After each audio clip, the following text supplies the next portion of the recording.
Mesdames et messieurs, rebonjour, bienvenue dans la cour commune depuis le studio François-Xavier Anlim-Noumon. Aujourd'hui, nous aborderons un sujet à la fois intime et universel. L'orgasme doit-il sanctionner l'amour? Voilà la question qu'on se pose dans ce numéro de la cour commune. Dans notre société, les liens entre sexualité et affectivité sont souvent complexes.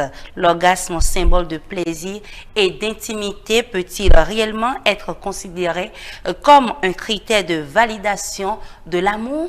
Est-il juste de mesurer la qualité d'une relation par la fréquence ou l'intensité des expériences sexuelles? Nous donnerons réponse à ces différentes questions avec mes invités qui sont déjà sur ce plateau. À ma gauche, j'ai le love coach Christian Caleb Doumaté. Bonjour. Bonjour Madame Dossa, j'espère que vous allez bien. Très bien aussi, merci d'avoir répondu une fois encore à notre invitation. C'est un plaisir. À ma droite, ou je dirais simplement tout juste en face de vous, j'ai Monsieur Eman Azamasso. Eman Azamasso, bonjour. Bonjour Madame. Oui, vous êtes médecin spécialiste de médecine physique et de réadaptation. Merci d'avoir répondu à notre invitation. D'accord. Alors, Monsieur Caleb Doumaté, définissez-nous quelle est la définition que vous donnez à l'amour. Alors, l'amour est un sentiment qu'on ressent vis-à-vis d'une personne. C'est un sentiment qui est empreint d'attachement, de recherche, de bien-être et de bonheur, à la fois pour l'autre, d'accord, et également pour soi, dans l'interaction ou dans les interactions qu'on peut avoir avec cette personne-là pour qui on éprouve ce sentiment amoureux. D'accord. Monsieur Azamasso, pour vous, l'amour, c'est quoi? L'amour, en fait, c'est, comme il a dit le coach, c'est un sentiment qui est mêlé à un désir d'attachement à une personne. Et ce désir d'attachement est également centré sur un engagement, d'avoir une orientation commune, de regarder dans le même sens, dans la recherche et à la fois de la paix, de la sécurité, de la sérénité, de la joie, du bonheur en gros, dans cette décision de regarder dans le même sens, dans cette orientation commune qu'on prend. Et donc, l'amour sous-entend obligatoirement une responsabilité que vous décidez d'assumer, donc de pouvoir aller jusqu'au bout dans des objectifs que vous fixez tous ensemble et derrière lesquels vous vous battez. Parce que cet amour, quand il va entrer en vécu, ça va se transformer en défi, ça va se transformer en difficulté, en joie, en bonheur. Et en ce moment, il faut se souvenir de ce qu'on s'est engagé pour aller loin. On s'est engagé pour faire rayonner ce sentiment-là, pour permettre à ce sentiment de continuer à vivre, à rester en vie. Et donc, c'est une responsabilité qu'on se donne et qu'on décide d'assumer avec une personne avec laquelle on décide d'aller dans la même direction. D'accord, je reste avec vous. Et quand on parle de l'orgasme, comment peut-on définir l'orgasme? D'accord, c'est un peu difficile quand on commence sur la définition de l'amour et qu'on saute à l'orgasme. Oui. On voit clairement qu'on a fait beaucoup de pas auparavant et qu'on a décidé peut-être d'extrapoler les pas qu'il faut faire normalement. Mais sinon, de l'orgasme, c'est également un vécu. Un vécu, c'est un ensemble donc, de phénomènes qui se manifestent durant l'acte sexuel. Et ces phénomènes-là, c'est de la contraction des muscles, et surtout des muscles du bas-ventre, mais c'est en même temps une augmentation des sensations de bien-être, mais également de tension, de sensibilité, et tout cet ensemble-là dans un plaisir. Et ce même plaisir-là va également se caractériser par, en fait, la présence d'un certain nombre de phénomènes dans lesquels il y aura également, parce que quand on parle de contraction de muscles, on va parler également de la douleur. Donc, c'est plusieurs éléments qui entrent dans le jeu pour donner ce qu'on va appeler de l'orgasme. D'accord. Monsieur Christian Doumaté, quel rôle joue l'orgasme dans une relation amoureuse? Alors, le rôle de l'orgasme, avant même d'arriver au rôle de l'orgasme, je parlerai d'abord du rôle de la sexualité. Le rôle de la sexualité. Voilà, dans une relation.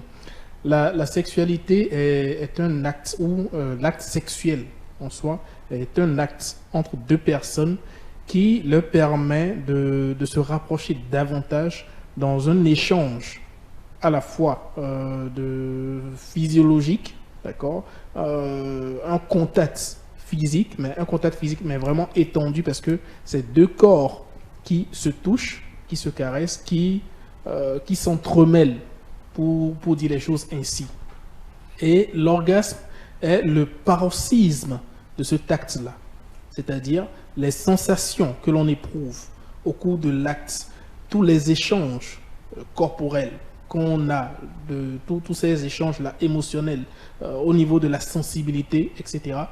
Tous ces actes-là, en fait, à leur niveau le plus intense, c'est ce qu'on appelle l'orgasme, sans trop vouloir entrer dans tout ce qui est détail médical ou par rapport au corps. En tout cas, notre invité aujourd'hui l'a déjà si bien défini. Donc, l'orgasme, c'est justement ce paroxysme-là, c'est le niveau le plus intense qu'on a dans l'acte sexuel. D'accord. Et quand on parle du rôle que l'orgasme joue dans la relation, est-ce un rôle essentiel ou secondaire? Alors, je suis tenté de dire que l'orgasme joue un rôle essentiel, mais pas que. Il n'y a pas que l'orgasme, justement, qui vient sanctionner de la qualité d'une relation. Ça fait partie, d'accord? Quand on est dans une relation, on aspire à être épanoui sur tous les plans. Et justement, le plan sexuel est également l'un des plans sur lesquels on aspire à être pleinement épanoui. Et quand on est dans une relation dans laquelle régulièrement on arrive à avoir de l'orgasme, on peut quand même estimer que sur le plan sexuel, on est épanoui. Et ça aura forcément une note sur la qualité de la relation de manière vraiment globale. D'accord. Monsieur Azamassor, qu'est-ce qui peut conduire un être humain à ne pas avoir de l'orgasme? Merci. Je pense qu'il faut déjà remarquer quelque chose. C'est que il y a des gens qui vont passer toute une vie sans avoir de l'orgasme. Ah bon? Et les hommes, j'en connais beaucoup qui n'ont jamais eu l'orgasme. Il ne faut pas confondre l'éjaculation à l'orgasme. C'est deux phénomènes qui se ressemblent, mais l'orgasme, c'est un peu après l'éjaculation. Ce n'est pas vraiment pour l'homme, il a éjaculé, il a eu l'orgasme, non. Alors que pour la plupart des hommes, ils sont déjà très bien contents dès qu'il y a eu l'éjaculation. C'est pour cela que sur la question de l'orgasme, c'est les femmes qui vont s'en plaindre. Quand ils viennent à l'hôpital, c'est elles qui vont dire, moi je ne connais pas l'orgasme ou je n'arrive pas à avoir de l'orgasme. Les hommes ne s'en plaindront jamais parce qu'ils ont leur éjaculation et ça leur suffit. Ils pensent, ou ils sont certains qu'ils ont eu déjà de l'orgasme. Alors que l'orgasme, ce n'est pas l'éjaculation, c'est juste un petit phénomène de l'orgasme qui est l'éjaculation. Et l'orgasme, c'est beaucoup plus grand et ça prend beaucoup plus de paramètres. Ce n'est pas seulement les petites contractions des muscles du périnée, les muscles du bas-ventre, qui vont acheminer l'éjaculat vers l'extérieur, qui constitue l'orgasme. Il y a beaucoup d'autres muscles qui se contractent. Et donc, c'est les femmes qui vont se plaindre de ce sujet-là. C'est pour vous dire que des gens se passeront leur vie, des hommes, en l'occurrence, sans se plaindre de la question de l'orgasme. Parce que dès que l'homme a pu fabriquer son érection et a pu faire une pénétration, quand il a pu éjaculer, il est très bien. Ce sujet-là, ça va nous amener rapidement à faire un petit retour sur les éjaculations précoces. Les hommes qui font de l'éjaculation précoce, ils sont seulement embêtés parce que la femme est embêtée. Parce que lui n'est pas embêté, il fait son éjaculation, c'est bon. Mais il se rend compte, puisque c'est une vie à deux, il faut que tous les deux partagent ce bonheur-là, cette joie. Et la femme ne la partage pas puisque la durée de l'acte sexuel, elle est trop courte. Mais l'homme a eu déjà sa part. Maintenant, ils vont se battre ensemble pour pouvoir rallonger cette durée, pour régler dans la question de l'éjaculation précoce. Et ainsi, ça va permettre à la femme également de pouvoir jouir de cette question. Et donc, il faut voir également que chez la femme, des femmes vont passer leur vie sans orgasme aussi. Dans la mesure où Ben, vous savez, j'ai eu de l'orgasme, je n'ai pas eu de l'orgasme. C'est pas ça qui fait le plaisir de l'acte sexuel. C'est le temps que vous avez passé à faire du plaisir à l'autre. L'acte sexuel, c'est faire plaisir à l'autre. Pas toute forme de toucher, toute forme de mots. C'est tout un ensemble qui permettront à la femme d'avoir du plaisir. Et c'est ce plaisir-là qui importe. L'orgasme, c'est pas ce qui importe. Pourquoi l'orgasme n'est pas si important? Ben, puisque je vous ai dit qu'il y a des millions de personnes qui ne cherchent même pas cette histoire-là, ça ne veut rien dire. Mais dans le rang des femmes, les femmes, avec les femmes, c'est important. Oui, les femmes, elles communiquent entre elles et elles partagent les sentiments. Vous savez, les hommes, c'est pas vraiment les sentiments. Les hommes, c'est l'engagement, la responsabilité, c'est se battre pour le mieux, de façon générale pour le couple. La femme, elle s'intéresse aux sentiments. Et donc, les femmes, elles parlent entre elles de ce qu'elles vivent durant l'acte sexuel. C'est là la question de l'orgasme va ressortir. Et même celles qui n'ont jamais connu l'orgasme vont dire, ah bon, si vous sentez des choses comme ça, moi je ne les ressens pas. Et si je les ressens, ça veut dire que ça ne va pas chez moi. Donc, les problèmes sont arrivés dans votre couple. Alors que tout allait très bien dans ce couple-là. Et donc, beaucoup de gens ne vont pas connaître l'orgasme et ne vont pas s'en plaindre. Vous voyez? Parce qu'ils ont eu leur plaisir. Vous voyez, vous avez un acte sexuel, ça a duré, vous avez pu faire tout ce que vous voulez. Vous avez eu votre plaisir. L'orgasme, on s'en fout. Quand ça vient, vous en prenez. Parce que chez la femme, c'est un phénomène de contraction qui est cyclique. Ça vient. C'est pas que ça vient à la fin. Chez l'homme, ça vient à la fin. Ça vient à la fin. Chez la femme, ça peut venir, ça peut partir, ça va venir, ça va partir. Les muscles vont se contracter. Vous voyez? Mais durant ce temps où ces contractions de muscles qu'on a appelées orgasme-là, ces contractions-là vont passer, vous avez toujours du plaisir. Et le plaisir doit continuer. Mais si ça s'arrête, vous savez, si ça s'arrête à la première contraction que vous avez vécue durant l'acte sexuel, ou le premier organe que vous avez eu, la femme n'est pas contente, c'est pas terminé. Il faut que ça dure, il faut continuer à le faire. Quand on continue à le faire, si la femme reçoit ou a à nouveau des orgasmes, elle est très contente. Si elle n'en a pas, elle a eu son plaisir. Si l'acte sexuel a duré le temps qu'il faut, tout le monde est content et personne ne s'en plaint. Même si des femmes parlent en ville, elle sait qu'elle a sa part. C'est une affaire classée. Mais dans ce cas, est-ce que l'orgasme est une maladie? Le manque d'orgasme est une maladie? En fait, sur la question sexuelle, on est en train de parler du plaisir. D'accord? Et de satisfaire le plaisir de l'autre. Dès que la personne en face n'est pas satisfaite de ce plaisir, ça pose un problème. Voilà. Et si ça pose un problème, ça devient quand même un problème. Ça devient une maladie. Une maladie. Vous savez, quand je parle de l'éjaculation précoce aux gens, je leur dis l'éjaculation précoce n'est pas une maladie. Ce n'est pas une maladie. Ça devient une maladie seulement quand l'autre commence à s'en plaindre. Et quand les plaintes de l'autre font que vous devenez une personne instable, une personne qui n'est pas rassurée, une personne qui n'est plus productive. C'est très complexe l'affaire là. Parce que la femme, elle exerce une pression énorme sur vous et vous n'arrivez pas au travail, vous n'êtes pas productif. À la maison, vous ne pouvez pas parler, vous n'avez pas la parole et beaucoup de choses s'y mêlent. Mais en réalité, ce n'est pas une maladie. Mais puisque la femme s'en plaint, ça devient une maladie pour vous. Et le monsieur peut être complètement désorienté, déboussolé par rapport à ce petit sujet. Donc, dès que la femme commence à dire « moi, je n'ai pas l'orgasme », ça devient un problème. Et puis, ça devient un problème, il faut pouvoir en discuter. Et toutes les formes de prise en charge passent également par la discussion, l'échange entre les deux. Et s'ils ont besoin de secours, l'échange avec des thérapeutes ces échanges-là vont permettre tout doucement de recadrer les choses, de pouvoir dire à la femme, ce que tu appelles orgasme, ce n'est pas obligatoirement de l'orgasme, ce que tu appelles plaisir, c'est déjà ça, c'est déjà ceci, et quand tu as ça, c'est déjà de l'orgasme que tu as, et tout le monde ne pourra pas exprimer la chose de la même façon. Nous allons revenir tout à l'heure sur comment trouver des solutions, les solutions qu'on peut apporter à un couple qui a ce problème-là actuellement. Monsieur Caleb Doumaté, vous, est-ce que l'orgasme peut amener un couple vers la séparation? Malheureusement, le manque d'orgasme peut effectivement amener un couple à la séparation. Comme le docteur l'a dit tout à l'heure, la problématique de l'orgasme ou du manque d'orgasme, pour être plus précis, dans une relation, amène un certain inconfort dans la relation. Et on n'est plus forcément satisfait. Or, quand on se met ensemble, c'est quand même pour pouvoir construire une relation dans laquelle on est épanoui tous les deux. Et à partir du moment où cet inconfort, cette frustration s'installe dans la relation et qu'on ne trouve pas des solutions pour y remédier, ça peut envenimer véritablement la qualité de la relation et amener les deux partenaires à se séparer. C'est malheureusement des choses qui arrivent. Mais avant d'en arriver à la séparation, c'est tout un processus. C'est tout un processus parce que on en parle, la femme en parle, l'homme entend.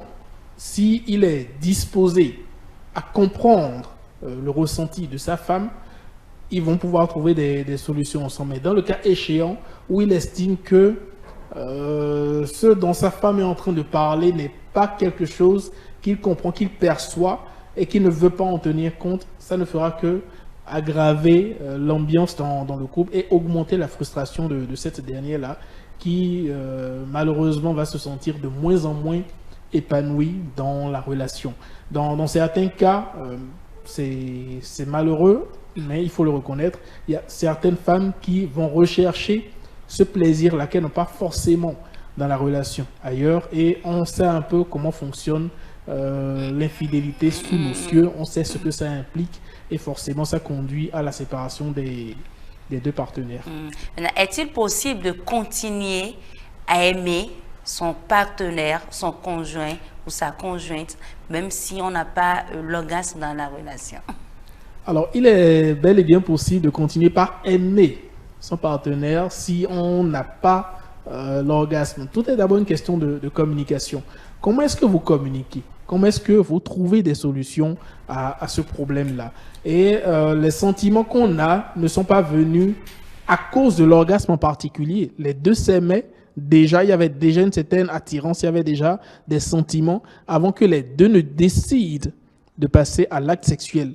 Et c'est l'insatisfaction de l'acte sexuel qui amène les problèmes. Donc, avant même l'acte sexuel, enfin, normalement, il y avait déjà des sentiments. Donc, ce sentiment-là peut continuer par être nourri malgré l'absence de l'orgasme dans le couple. Monsieur Azamasso, lorsque dans un couple, on parle d'un couple, hein, cette question aussi concerne les personnes qui vivent en concubinage aussi, pas seulement ceux qui vivent maritalement dans un couple. Peut-être c'est les relations, 2 ans de relation, ils sont ensemble, ils vivent ensemble. Et la femme constate que l'homme n'arrive pas à atteindre son objectif sexuel, ses objectifs sexuels. Elle n'arrive pas à être satisfaite. À partir de cet instant, qu'est-ce que la femme doit faire? Comment peut-elle amener son homme à comprendre que oui, ça ne va pas dans le couple, ça ne va pas, tu n'arrives pas à me satisfaire, elle n'arrive pas plutôt à atteindre son orgasme? Est-ce que c'est facile de le dire? Non, c'est pas tout simple, mais toujours est-il qu'il faut en parler.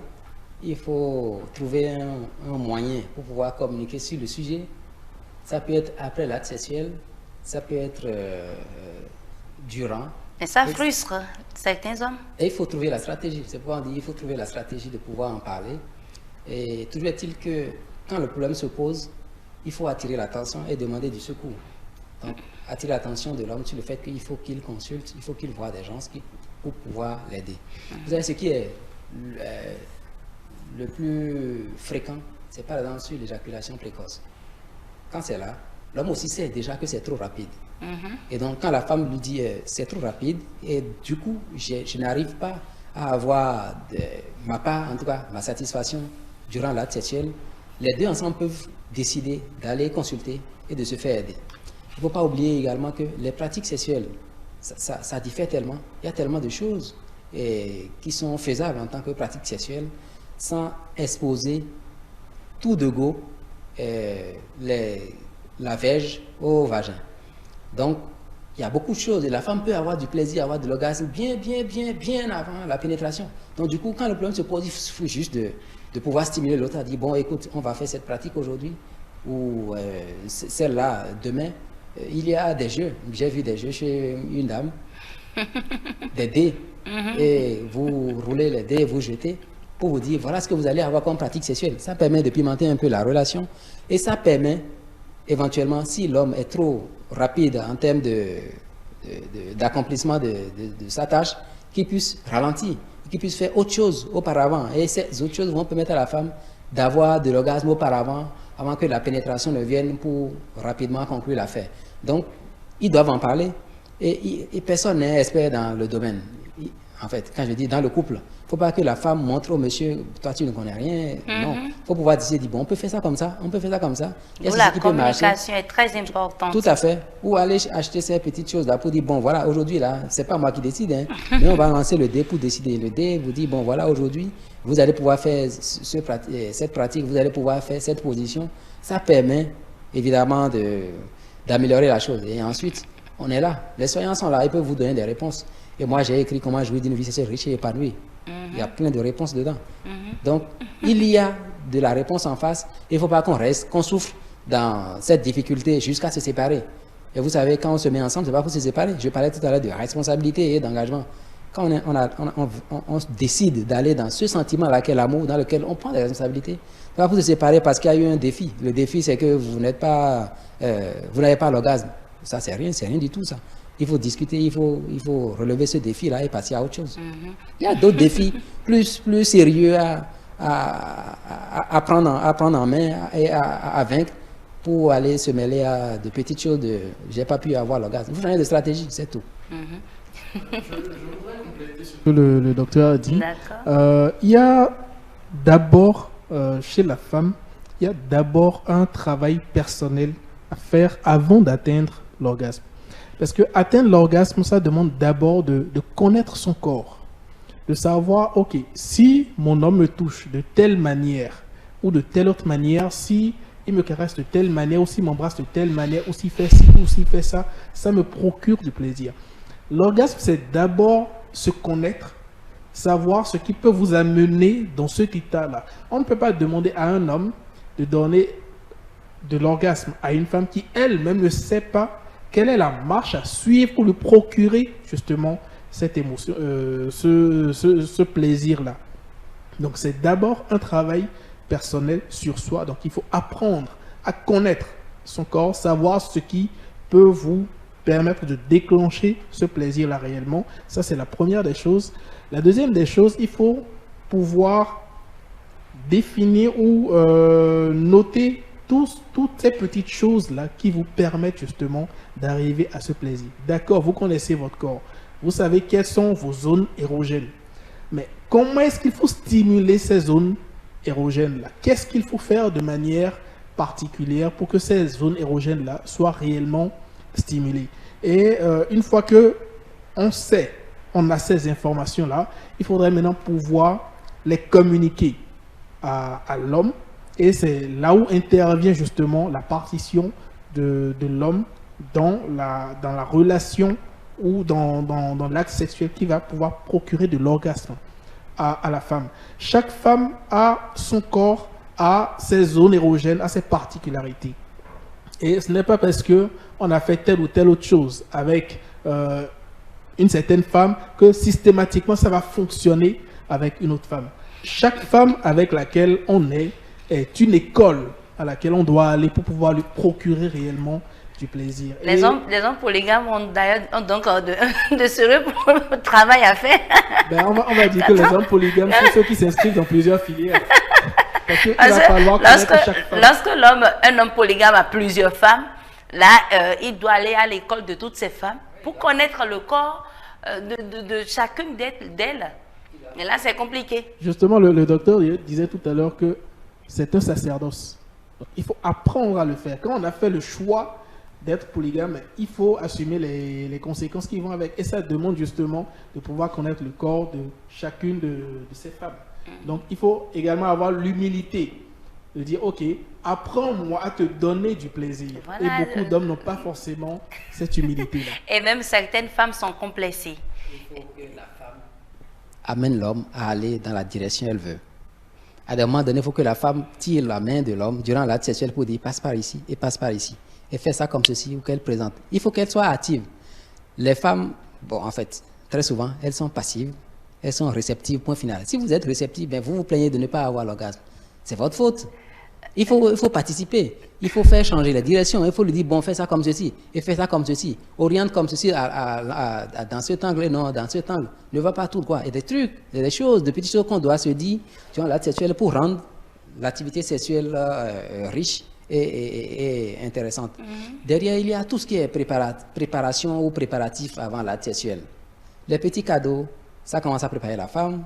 Ça dépend. Quand vous avez tellement communiqué que chacun comprend que quand il y a ceci, c'est que certainement, dans la soirée, il va avoir certainement, en fait, un acte sexuel. Ça prépare.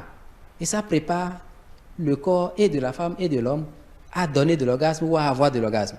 Vous voyez? Il faut faire ça toutes les fois, on doit aller à l'acte sexuel. Il y a des moments où c'est de la... Il y a des moments où c'est... Bon, on y va, on veut y aller tout de suite, on va très rapidement. Et moi je parle de traitement minute. On peut se dire, en 1 minute, on a fait ce qu'on veut, et puis on passe à autre chose. Mais il y a des moments où vous ne pouvez pas faire traitement minute tout le temps. Vous allez avoir des frustrations comme il n'est pas permis. À un moment donné, il faut que vous preniez le temps, que vous labourez le corps de la femme, et qu'elle aussi, elle apprenne à faire pareil pour l'homme. Comme ça, chacun est satisfait. Si ça dure, l'orgasme vient. Si ça dure et que vous avez bien préparé la chose, l'orgasme va venir, aucune femme ne va l'avoir. Et si elle ne l'a pas, elle ne va pas s'en plaindre parce qu'elle a eu tout son plaisir.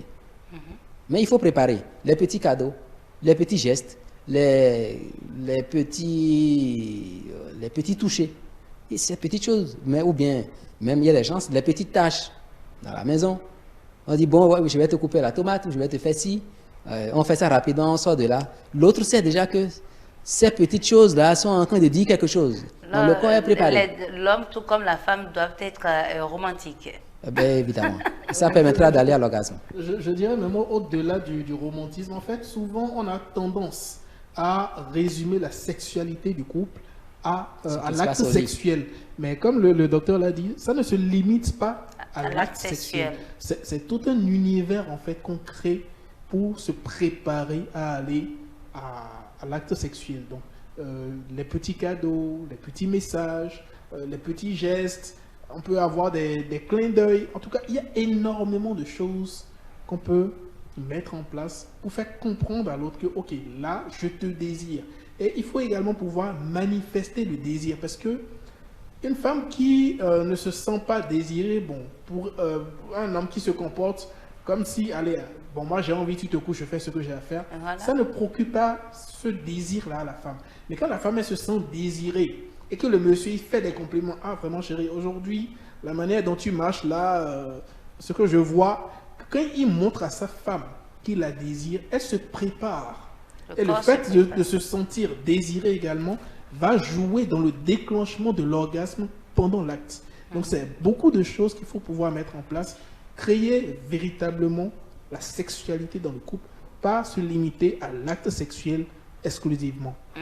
Dans des couples, certaines femmes, parce qu'elles ont déjà eu des enfants dans le couple, même si elles n'arrivent pas à avoir la satisfaction totale sexuellement, lorsqu'elles ne trouvent pas l'orgasme, elles se sentent contraintes, vu le regard de la société, elles se sentent contraintes de rester dans ce couple-là et de subir. Est-ce que cela n'a pas un impact sur sa vie psychologique et également sur son organisme, docteur? Oui, évidemment, c'est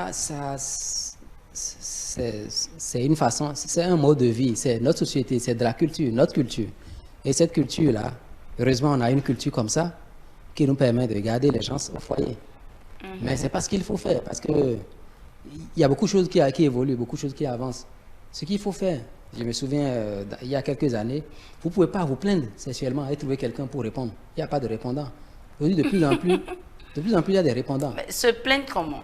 Se plaindre pour dire, moi, je ne suis pas satisfait, moi, j'ai quelque chose qui ne va pas. Personne ne peut vous répondre. On va vous dire, écoutez, votre histoire là, réglée, raison. Alors qu'il y a des problèmes qui sont là. C'est un problème pour son couple. Et donc, il y a des répondants. Il ne faut pas rester là et souffrir de martyr. Il faut dire, bon, mon chéri, ma chérie, il faut qu'on aille consulter, il faut qu'on voit qui peut nous aider. Et vous avez des réponses. Moi, j'ai eu des couples où la femme a dit, bon, écoute, c'est toi qui m'as déviagé. Pour l'instant, je sens qu'il me faut aller voir autre chose. Vous voyez, elle veut aller faire autre chose. Elle en parle avec le monsieur. Le monsieur dit, mais bon, voilà ce qu'elle dit et je ne sais pas quoi faire. Il faut discuter avec ces couples-là et leur donner les solutions, les petites pistes qu'ils peuvent utiliser pour régler leurs problèmes. Mais il ne faut pas dire, on vit le matin, on est assis là, on n'a plus le choix parce qu'on a des enfants. C'est faux. Heureusement qu'on a une société qui a ce poids-là. On a besoin que les couples restent ensemble pour éduquer des gens de valeur. Quand ils ne sont pas ensemble et que maman est là-bas et papa est là-bas, l'enfant, il va faire quoi à votre avis? Lui aussi, il ne va pas rester dans un couple. Quand il va faire, dès qu'il aura un premier défi, il va vider les lieux. Et donc, on va fabriquer une société de divorçats. Des gens qui ne sont pas dans le foyer, ils ne sont pas là. Et les enfants vont être laissés pour compte, ils vont être laissés à eux-mêmes. Et vous allez les voir en train de faire tous les comportements déviants qu'on peut trouver. Vous voyez? Donc, il faut que les gens restent dans leur couple. Il faut qu'ils assument leurs responsabilités. Quand on parle de responsabilité, en s'aimant et en allant dans un mariage, là, il faut qu'ils sachent que leur responsabilité, dorénavant, non seulement, ça incombe pour les deux, et par rapport aux deux, mais ça incombe par rapport aux enfants. Et ça va très loin, jusqu'à vos 100 ans. Vous serez encore responsable de ce qui se passe chez vos enfants. Vous continuez à prier, vous continuez à les présenter à Dieu pour que Dieu s'en occupe, pour que Dieu leur prête vie, qu'il les protège sur la voie. Vous voyez, c'est une grande responsabilité. Alors que les gens, on se dise, oui, j'ai pas l'orgasme et que je veux vider les lieux, c'est pas vrai. On est complètement sorti des valeurs que nous devons cultiver dans notre société. Donc, heureusement que notre société a ce poids-là. Mais aujourd'hui, il faut qu'on sache que nous pouvons aller demander de l'aide et on peut vous aider. Il y a des médecins, il y a des pharmaciens, il y a des sages-femmes. Il peut vous donner beaucoup de réponses. Ça ne suffit pas. Demandez un spécialiste. On a un système qui permet de voir rapidement un spécialiste. Alors donc, il faut y aller et les gens vont vous donner des réponses. Et vous allez prendre votre part dedans et évoluer avec. Coach Doumaté, certains, vous avez dit tout à l'heure, je viens d'abord sur ce que vous avez dit. Vous avez dit à l'entame que lorsque l'homme éjacule, très souvent, c'est qu'il a l'orgasme. C'est ça? Non, pas vraiment. Parce qu'il y a certains hommes, après avoir éjaculé, disent, bon, je ne suis pas satisfait, je n'ai pas encore l'orgasme, je ne suis pas satisfait. Et ils veulent encore continuer. La femme dit, mais après tout ce que tu viens de faire là, mais tu dois normalement avoir la satisfaction totale. En réalité, après l'éjaculation, il y a une grande fatigue qui vous prend, en fait, qui prend l'homme. Il est épuisé. Certains parlent de plus de 15 km de marche. Ouais. Donc, c'est de l'activité, c'est de l'énergie dépensée. Et donc, mais cette période de grande fatigue-là, on appelle ça une phase de latence avant la reprise de l'acte sexuel. Ça dure à peu près 10-15 minutes pour certains. Parfois, ça peut aller jusqu'à 24 heures pour d'autres, selon les cas. Et donc, durant cette phase-là, il ne peut pas fabriquer une érection. C'est terminé. Quand il a éjaculé, c'est fini. Donc, il n'est pas question de « je ne suis pas encore satisfait ». Non. Pourtant, ils le disent. Non, certains hommes le disent. C'est une stratégie pour dire « je veux le second tour ».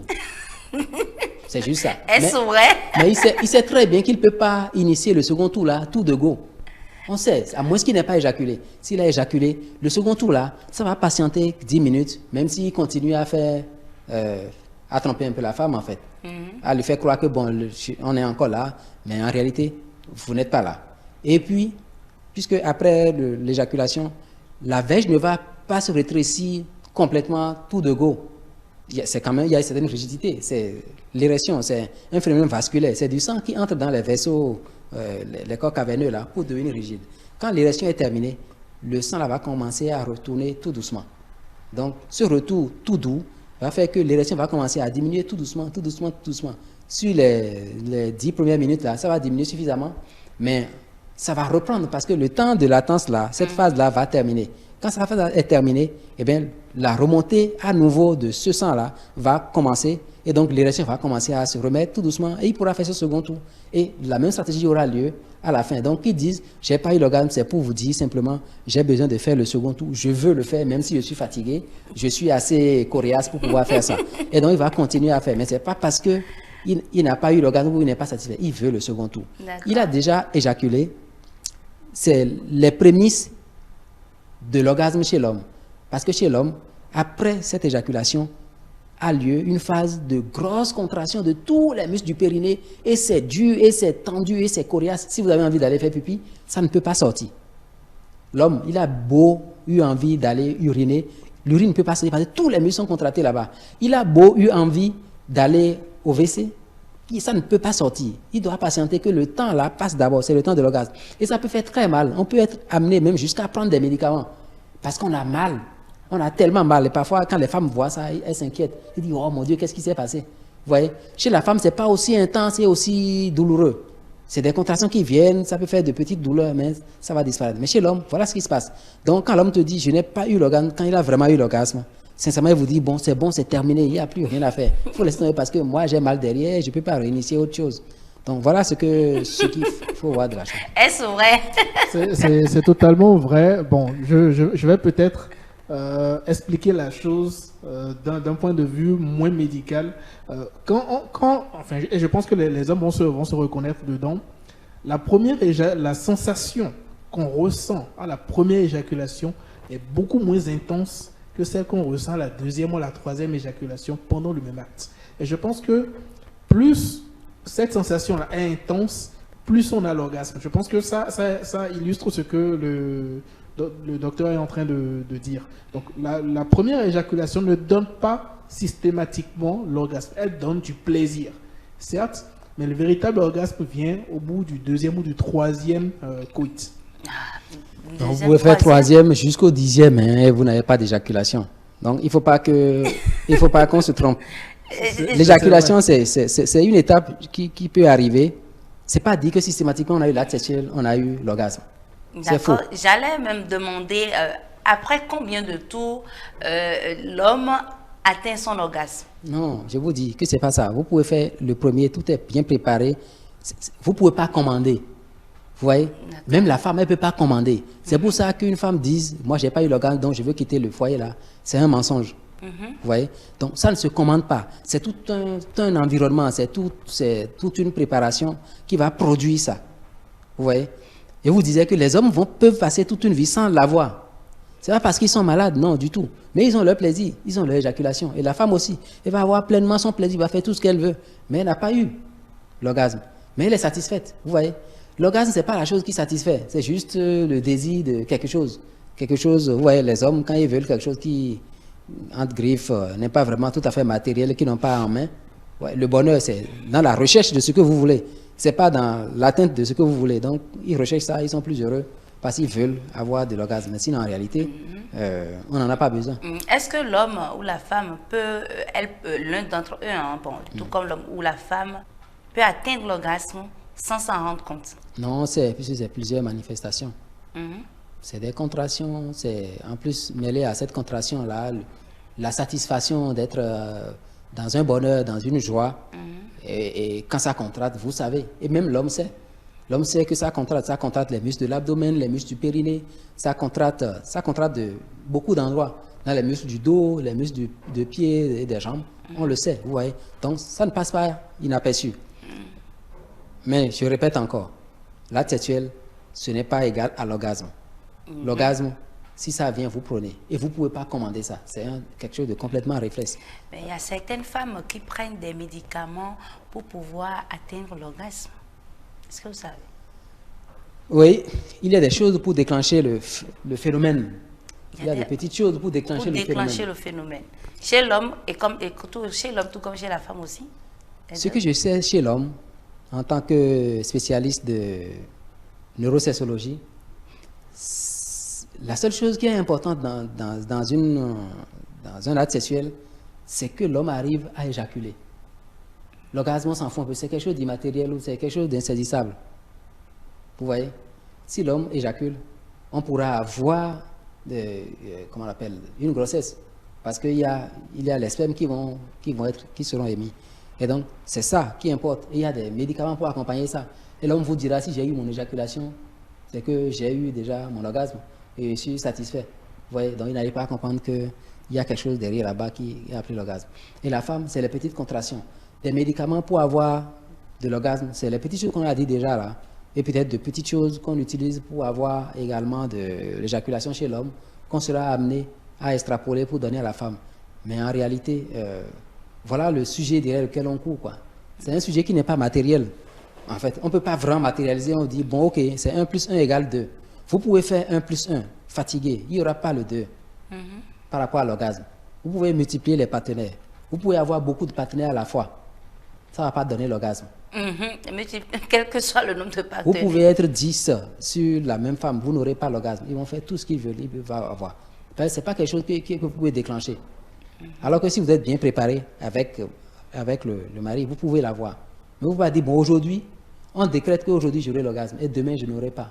Non, ce n'est pas vrai. C'est un phénomène complètement réflexe qui arrive. D'accord. Voilà. Bon, quand on parle des médicaments, est-ce que vous avez connaissance des personnes qui prennent des médicaments pour pouvoir stimuler l'orgasme? Je n'en ai pas encore rencontré en coaching, mais je sais qu'il y a des gens qui en prennent.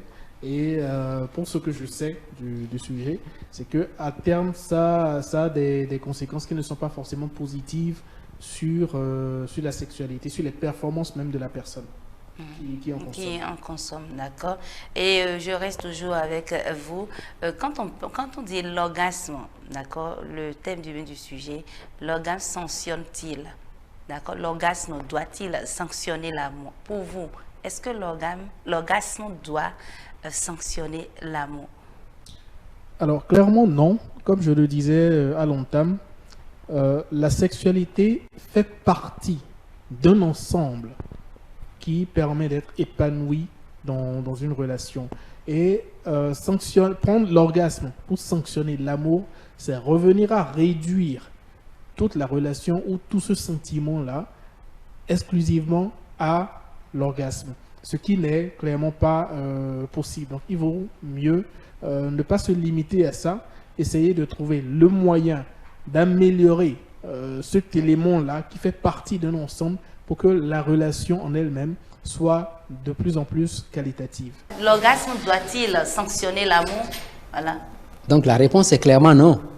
L'orgasme ne va pas sanctionner l'amour, mais par contre, le mariage va sanctionner l'amour.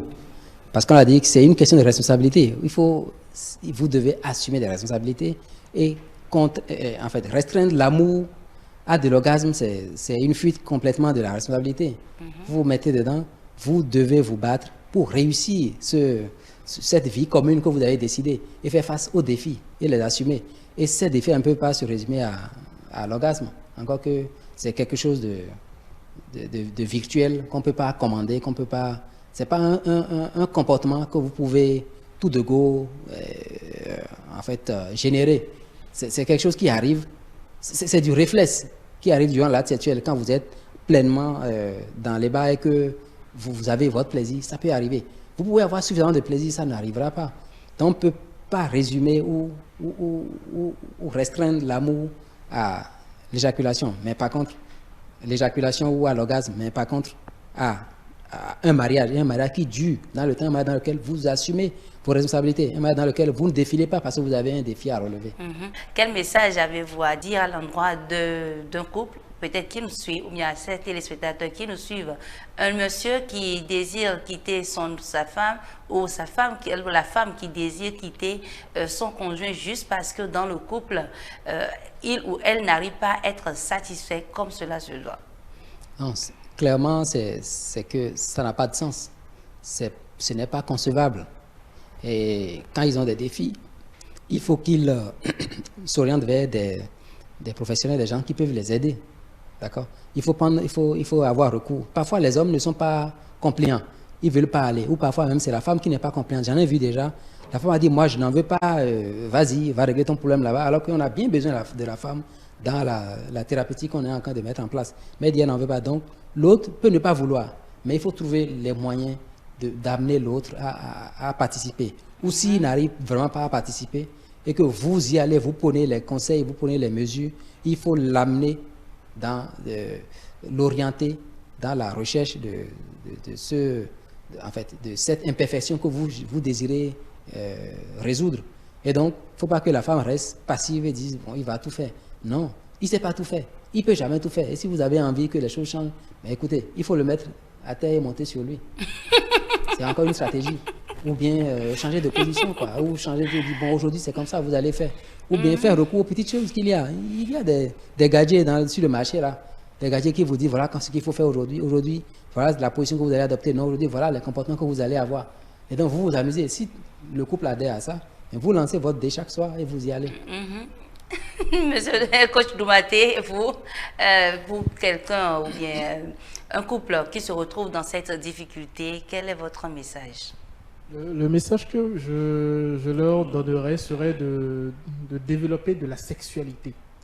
Donc, ça passe déjà par la connaissance de son corps, la connaissance du corps de l'autre, l'exploration de tout ce qui peut vous permettre de pouvoir être épanoui sur le plan sexuel. Il faut se documenter dans la mesure du possible.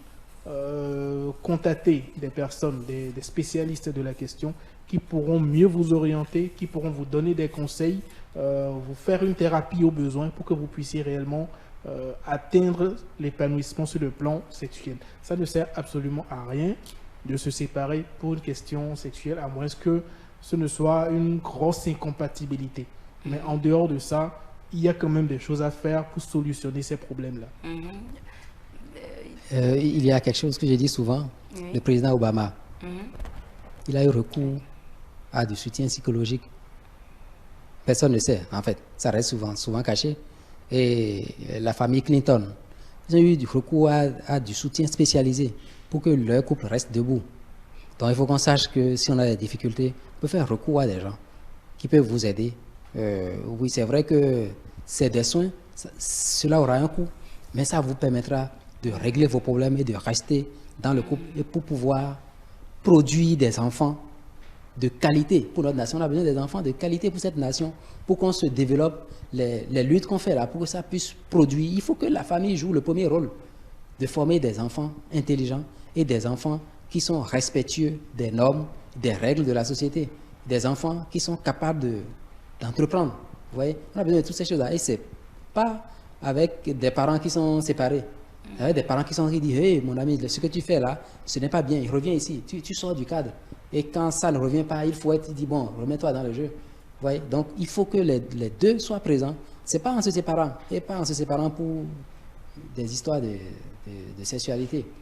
Il faut prendre les conseils. Il y a des coachs, il y a des soignants, il y a plein de gens. Il y a des psychologues qui peuvent aider sur beaucoup de problématiques. Il faut aller vers eux, il faut demander leur soutien. Les gens seront aidés. Et il y a des organisations, des ONG qui accompagnent aussi, qui font beaucoup de choses. Donc, au lieu de verser dans la facilité, c'est la facilité, hein. Je vide les lieux là, c'est de la facilité. C'est tout simple, c'est banal, bon, je suis sorti, c'est parti. Mais ce que vous cherchez en allant ailleurs là, vous n'allez pas trouver. Vous allez devenir, comme on dit chez nous, la taille, non. Vous allez rester à la maison, la taille qui est à la maison et qui embête tout le monde, c'est ce que vous allez devenir. Mais sinon, il faut se battre.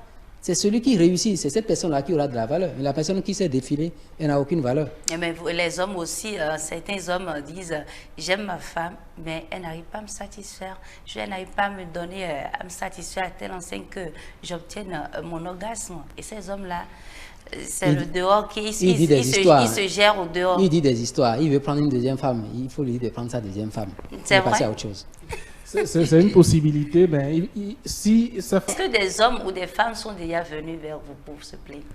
En général, quand des couples viennent vers moi, c'est qu'ils ont des problèmes qu'ils veulent régler parce qu'ils tiennent quand même à rester ensemble. Et quand on a ce genre de situation-là, c'est que clairement le monsieur, c'est un argument qu'il avance pour aller voir ailleurs, soit pour justifier son infidélité, ou soit pour prendre une autre femme en plus, en général. Mais les couples qui viennent vers moi, c'est qu'ils veulent réellement solutionner le problème qu'ils sont en train de rencontrer. J'ai vu un message, pas plus tard qu'hier, dans un groupe. Et c'est un grand cadre. Hein? Oui, il avait mis une photo de gens au Soudan qui se mariaient, le mariage polygamique. Là. Il dit, je veux avoir la nationalité soudanaise. Voilà. Donc, s'il veut avoir la nationalité soudanaise, donnez-lui le droit de pouvoir l'avoir. Il ne faut pas le contraindre, il ne faut pas le restreindre. Il va continuer, pourvu qu'il continue à jouer son rôle dans la famille, à continuer à encadrer ses enfants, à continuer à soutenir son foyer. Oui. Beaucoup de femmes n'aiment pas s'exprimer, dire ce qu'elles ressentent réellement dans le foyer quand on parle de la sexualité. Elles se disent, si je me plains à mon homme, cet homme-là pourra peut-être dire que voilà, j'ai changé, ce n'est plus celle que j'avais connue en temps. Et donc cette femme-là se renferme, elle ne veut pas s'exprimer, elle a peur de dire ce qui se passe réellement à son homme. Quel est le message que vous avez à dire à l'endroit de ces femmes-là? Alors, le message que je vais porter à ces femmes, c'est que la communication reste la clé. Si vous êtes avec quelqu'un, c'est que vous avez quand même un minimum de connaissances sur qui il est, comment il fonctionne. Et sur la base de ça, vous devez pouvoir communiquer avec votre partenaire et lui poser les problèmes que vous rencontrez. C'est important de pouvoir instaurer une communication qualitative qui, dans un couple, vous permet de résoudre les problèmes et de pouvoir cultiver également la compréhension, parce qu'il ne sert absolument à rien de communiquer sans se comprendre dans la relation. Donc, il faut pouvoir instaurer ces deux choses-là pour régler effectivement les problèmes que vous rencontrez. Ce n'est pas toujours facile, c'est plus facile à dire qu'à faire, mais vous pouvez y arriver. Il faut juste pouvoir trouver le moyen, la bonne méthode pour le faire. Docteur Azamasso, oui. Oui, il faut trouver les stratégies pour communiquer. Il faut juste parler. Il faut parler, il faut arriver à parler avec le monsieur et trouver les terrains d'entente. S'il ne comprend pas, il faut l'amener, il faut le conduire, il faut l'accompagner. On a dit que c'est un engagement à relever des défis ensemble. Et donc, vous avez un défi à relever, il faut l'appeler et dire, on a un nouveau défi à relever, voilà ceci et cela. Et voilà, je ne sais pas comment on va trouver, mais ensemble, on peut trouver les solutions, comment on en relève chaque jour. Et donc, ils vont en parler tout doucement. Même si le monsieur n'est pas disponible aujourd'hui, demain, après-demain, dans un mois, il sera disponible un jour. Parce que, comme c'est dit dans la Bible, qu'il y a une femme qui allait voir le roi pour lui demander qu'on lui rende justice. Elle est allée une fois, deux fois, trois fois, elle continue à aller. Jusqu'à ce que le roi un jour dise, pour que cette femme arrête de me harceler ici, il faut qu'on règle son problème. Ça va être réglé. Mais également, dans le couple, si elle insiste, ça va se régler, ils vont trouver les solutions ensemble. Et il faut qu'ils s'engagent à se battre pour s'en sortir ensemble et non décider de laisser tomber. Si vous laissez tomber, alors que vous êtes en vie, qu'est-ce qui va se passer? Merci à vous. L'orgasme doit-il obligatoirement sanctionner l'amour? Selon mes invités, la réponse c'est non. L'orgasme ne doit pas sanctionner l'amour. On retient que l'amour ne se limite pas à un acte, mais englobe une multitude d'émotions et d'expériences. Chaque relation est unique et c'est cette pluralité qui enrichit notre compréhension de l'amour et de la sexualité. Merci à vous d'avoir répondu à notre invitation. Merci d'être resté. Merci pour toutes ces explications.